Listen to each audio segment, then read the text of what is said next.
জাহান্নামীর একটা করে ঢুকবে, উপর এক বালতি করে গরম পানি, ওই গরম পানিতে পুরো গা পুরো দেহ ঝলসে যাবে।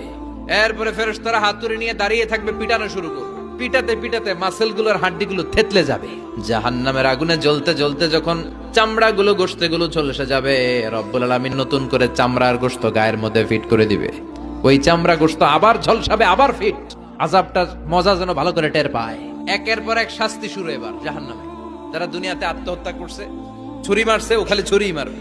বিষ খাইছে, খালি বিষ খাবে। যে মেয়েগুলো ওড়নায় গলা পেঁচিয়ে এই আত্মহত্যা, তারা জাহান্নামের রশিতে আর ওড়নায় খালি আত্মহত্যা করতেই থাকবে।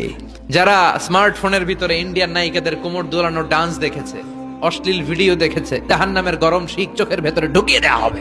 যারা মিথ্যা বলতো, ওদেরকে এক লাইন জাহান্নামের ছুরি দিয়ে কুচি কুচি করে জিহ্বাটা কাটা হবে।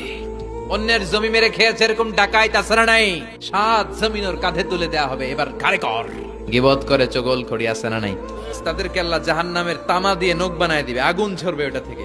নিজেরা নিজের গালের গোশত আর বুকের গোশত টেনে কুড়ে কুড়ে খাবে। ওদের ব্যথার চিৎকারে পুরো জাহান্নামটা থারথার করে কাঁপে।